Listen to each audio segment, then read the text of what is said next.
ఎప్పుడు డైరెక్ట్ చేస్తే box office Sheikh అయిపోతుందో వారే ప్రశాంత్ నీల్. 2014లో ఉగ్రం తీశాడు ఆయన. కేజీఎఫ్ చాప్టర్ 1, తర్వాత కేజీఎఫ్ 2, తర్వాత రీసెంట్గా మన డిసెంబర్లో రిలీజ్ అయిన సలార్. సక్సెస్ఫుల్గా వెళ్తున్నాయి సినిమాలన్నీ. ఆల్రెడీ ప్రూవ్ చేసుకున్నాడు ఆయన. సూపర్ మూవీస్ అండి, అసలు మనం ఊహించలేము. ఆ బ్యాక్ డ్రాప్గా నెక్స్ట్ ఏం జరుగుతుందో టెన్షన్గా ఉంటుంది. KGF 2 super hit.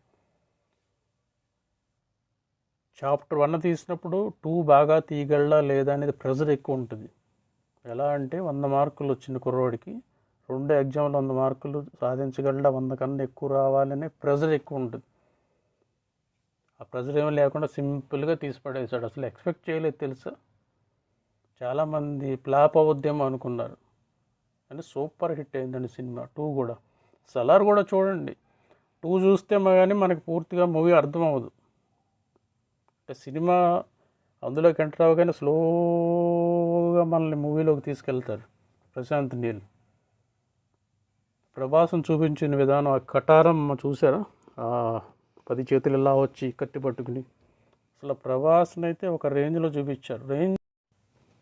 ఇంతకీ ప్రశాంత్ నీల్లోని నీల్ అంటే అర్థం ఏంటి? నీల్ అంటే నీలకంఠాపురం. ఆయన ఊరి పేరు, అది స్వగ్రామం, పుట్టిన ఊరి పేరు. ఆ ఊరి పేరు మీద ఇష్టంతో నీలకంఠాపురం అని చివర పెట్టుకున్నాడు. కాకపోతే మనకి షార్ట్కట్లో ప్రశాంత్ నీల్ అని కనిపిస్తుంది. ఈ నీలకంఠాపురం ప్రస్తుతం సత్యసాయి జిల్లాలోని మడకశిర మండలంలో ఉందండి. ప్రశాంత్ నీల్ గారి ఫాదర్ సుభాష్ గారు ఎవరంటే, ఆయన ప్రస్తుతానికి లేరు, కాలం చెందారు ఆయన. ప్రశాంత్ నీల్ ఫాదర్ సుభాష్ గారు. ఆయన తల్లి భారతి అయితే ప్రస్తుతం ఉన్నారండి. ఈ ప్రశాంత్ నీల్ బాబా ఎవరంటే, వైఎస్ రాజశేఖర రెడ్డి గారి గవర్నమెంట్లోని, కాంగ్రెస్ గవర్నమెంట్లో ఇరిగేషన్ మినిస్టర్గా చేశారు ఎన్ రఘువీరారెడ్డి.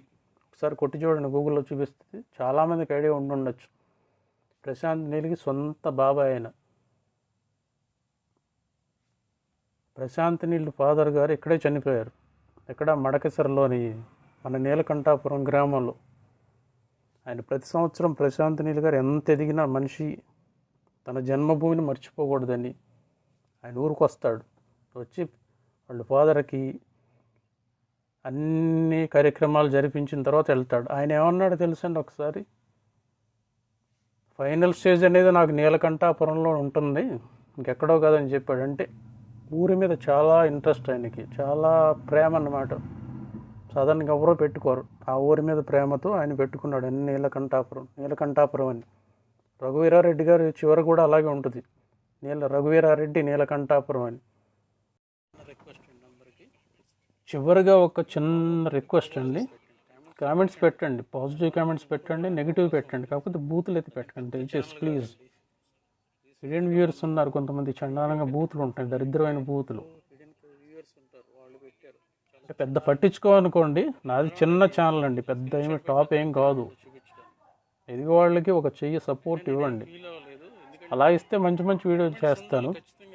పాజిటివ్ ఉండాలి, నెగిటివ్ ఉండాలి. కాకపోతే మరి టూ మచ్ నెగిటివ్ ఉంటే ఎవరికి బాగోదు. అది పాజిటివ్ కామెంట్స్ ఇస్తే ఇంకా మంచిది. ఎలా చేయాలో నాకు చెప్పండి, ఇంకా మంచి మంచి వీడియోలు చేస్తాను, మంచి మంచి కాన్సెప్ట్స్తో. ఎవరికి వ్యతిరేకమని ఏం కాదు, నాకున్న యూత్ వాళ్ళు చెప్తాను. నచ్చకపోతే నచ్చలేదని చెప్పండి, కామెంట్స్ అయితే పెట్టండి. ఫైనల్గా నేను చెప్పేది ఒకటేనండి, ఛానల్ నచ్చితే, కాన్సెప్ట్ నచ్చితే షేర్ చేయండి, లైక్ చేయండి, సబ్స్క్రైబ్ చేయండి.